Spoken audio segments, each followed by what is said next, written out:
Hello everyone. Welcome to our channel ISC Steno. We are starting the passage at speed of 80 words per minute. Start. Mr. Vice Chairman, the Minister of Railways has given us some impressive figures regarding route mileage, the number of passenger trains that run every day, the number of goods trains that run every day, the number of millions of passengers who travel by train.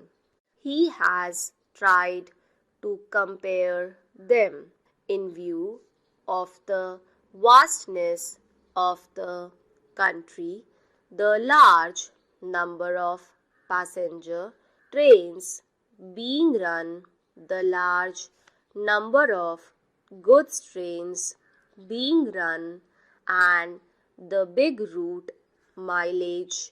He has tried to show that the number of accidents that have occurred is not quite alarming. I do not know what his idea was when he tried to compare the number of accidents against this background. Committees have been appointed when serious accidents took place to find out why such and such accidents took place. The Shah Nawaz Committee, which was appointed in 2006, gave a very voluminous report. Therein, they had stated the causes of accidents that occurred during the period before, and they had also suggested some preventive measures. The government have again appointed another committee headed by Dr. Kunzru. It is more than 8 months or so. I do not know why an interim report has not been submitted by this committee. It would have been better, at least for discussion on such an important subject like this, if that committee had submitted an interim report, we could have offered more constructive suggestions. Unfortunately, the committees that are appointed take their own time to submit their reports. Maybe the government is partly responsible for they may not be cooperating with the committee in giving all the material that is necessary for the committee to come to some sort of conclusions and give their findings on such an important question.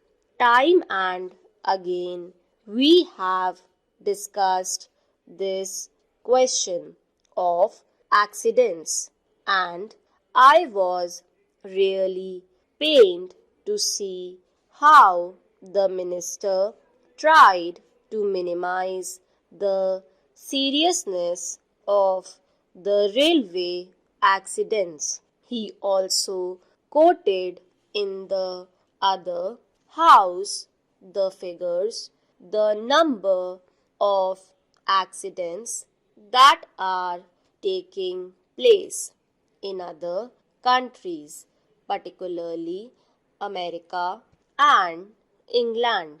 The conditions that are obtaining in these countries and that are obtaining in India are totally different. There, many of the accidents takes place not because of follies, not because of the limitations under which those railway works, but mostly because of the environment that there has been in those countries.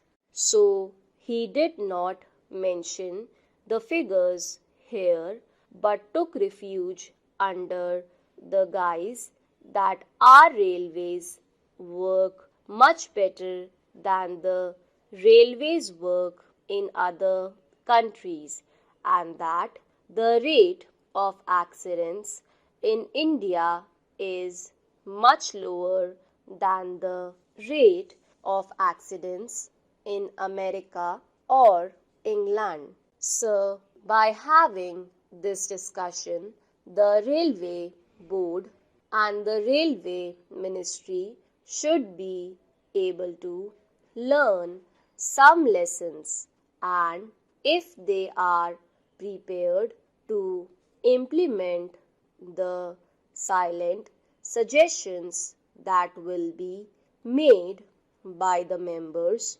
then many of these discussions will not take place and many of the accidents that take place these days will not occur. It has now become almost an everyday affair after the statement was made by the Honorable Minister in this House and the other House.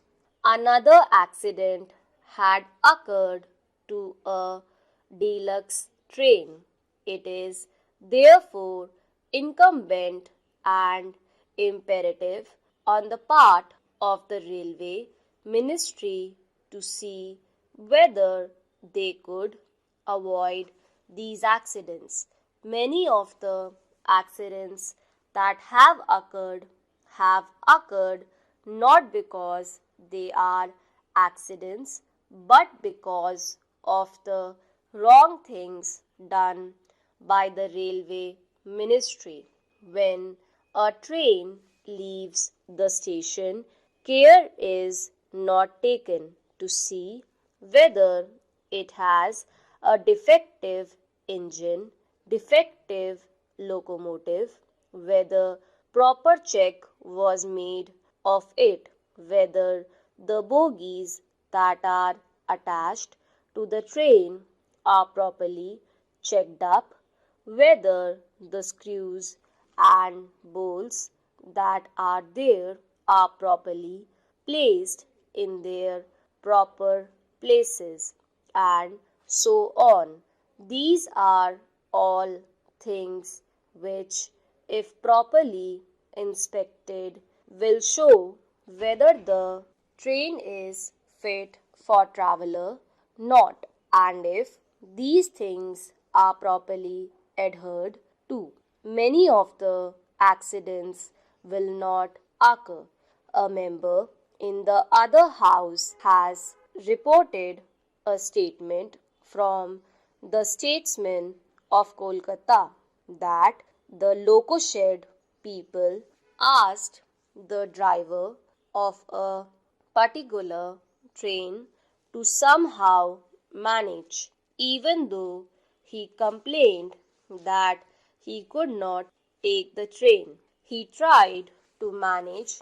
When the train arrived very late, he was said to have been manhandled by the crowd for the late arrival of the train, and he is reported to have stated to the correspondent that in spite of the protest that he made, he was asked to take that locomotive which was very defective.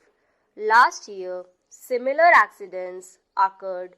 For instance, the Ranchi accident.